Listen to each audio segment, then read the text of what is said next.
Right, so we're going to look ahead now to the spring statement tomorrow. As you can see, our economics and data editor, Ed Conway, is here. Ed, good morning to you. Yeah. Massive moment this for the Chancellor tomorrow, the spring statement, much bigger than a typical spring statement would be.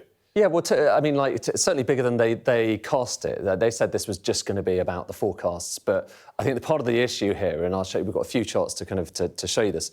Part of the issue is because the forecasts have changed quite a lot, that then in turn means that there's more for her potentially to do. And the headline there we're talking about is what, the growth forecasts? It's the growth forecast, yeah. And I mean, just to rattle through it pretty quickly, that's basically what the Office for Budget Responsibility said the growth picture looked like last time around. So, I mean, the key ones to look at here is this year, so 2025 and 2026. This time, I mean, just based on an average of forecasts out there at the moment, you're talking about a really quite big cut in 2025. Actually, that 1% is maybe a little bit optimistic because the Bank of England says it's going to be like about 0.8%. So when you're coming down from that to that has massive implications for the rest of your numbers, as does... But there's also jeopardy in that, right? Oh, sorry, we don't know what this is yet. We don't know what that is, OK? So these red bars I've put up are the forecasts out there, and we don't know what the OBR is actually going to say, but based on just kind of where we're coming from, based on the numbers we have so far, it would be amazing if that wasn't a very big downgrade. And just quickly, this fall in this forecast, is that her fault or is that world affairs? Is it? I mean, some people would say partly because obviously you had all of the quite negative sentiment that happened last year. That kind of reduced consumer activity, but you've also got this massive set of international tariffs, concern about what's happening in Ukraine, energy prices and so on. So that's growth.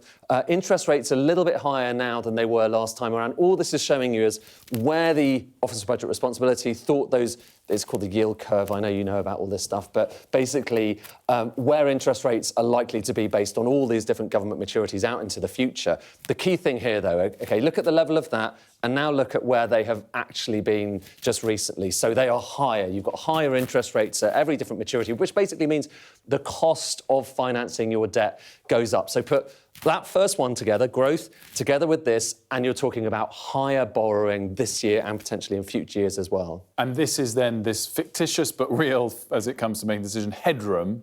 Yes. Impacts that, and that means she has less money to spend. Headroom, and I'm going to kind of just underline exactly your point, Wolf, about, how real is this? Because when people talk about headroom, and there's been so much debate about this, headroom, has she got enough headroom? What it really means is she's got two fiscal rules, OK? And on one of the fiscal rules, the main one, the point is you need to get the current budget from a deficit, which is where it is at the moment, into a surplus down there in kind of the blue territory, by 2029-30, sorry, the numbers got off there. But by 2029-30, it needs to be down there in the blue territory. And if you look at the gap there, when people talk about headroom, that's headroom. So it's not necessarily any kind of gospel thing. It's this gap. OK, and right now, if you look at that gap, take this bar over here, that gap, so that's headroom ultimately is, against a fiscal rule which she has just signed up to. It doesn't necessarily, it's nothing gospel about it, but that gap was about 13.6 billion under Jeremy Hunt. OK, so it was 13.6 billion, but then the economy doing what it does, sometimes it gets bigger, sometimes it gets smaller.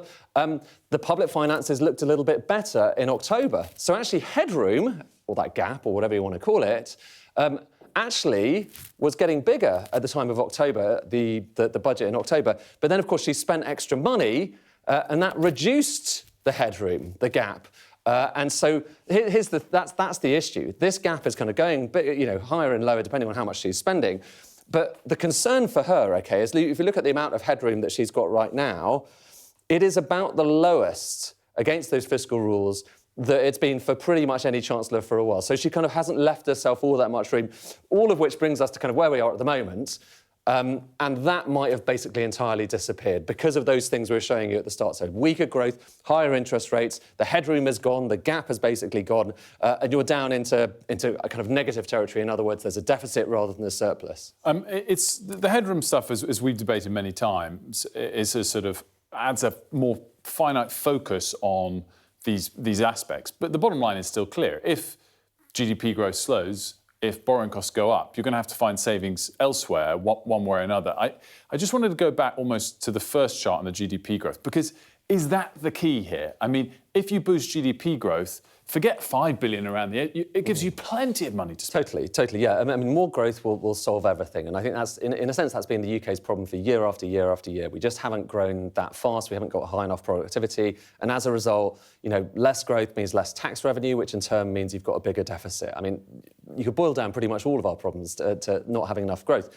The issue is that every government, since the year's Ed, has had a growth plan, and yet it hasn't necessarily resulted in kind of higher actual growth, higher productivity, all of which is why she's probably going to look at this and say she's got to do something. And what that something will be, well, we've heard about the welfare plan last week. There will also probably be some spending constraints, and I'll just quickly show you. Look, final chart, Wolf. I know that I'm going to need to keep it to a minimum. But this is showing you the spending plans in the future years. OK, so ignore the big bar, because that's the year we're in at the moment. OK, but in future years, Jeremy Hunt was talking about 1% growth in spending. Rachel Reeves, at her budget, said, no, it needs to be higher than that, 1.4, 1.3, 1.3.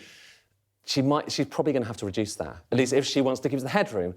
And you're talking about maybe you get it down to kind of 1.1%, and then you're saving about £5 billion. But ultimately, it's tricky here. Just quickly as well, we're very confident there's not going to be a tax hike. We're very confident there's not going to be more borrowing, so it is going to be spending cuts. Are there any other rabbits out of the hat which we expect at budgets, but maybe not spring statements, that would surprise you, that would excite you? Could there be abolishing a big regulator or something? Or is that not going to come tomorrow? I mean, ever since, it's kind of the Truss effect, really. Ever since the mini-budget, the Treasury institutionally has just been very nervous about surprising people. And that's part of why you've seen much more, I don't know if you want to call it leaking or briefing, but you've seen a lot more people kind of talking about what they think is going to be in here. It's because the Treasury kind of wants to get the pitch ready.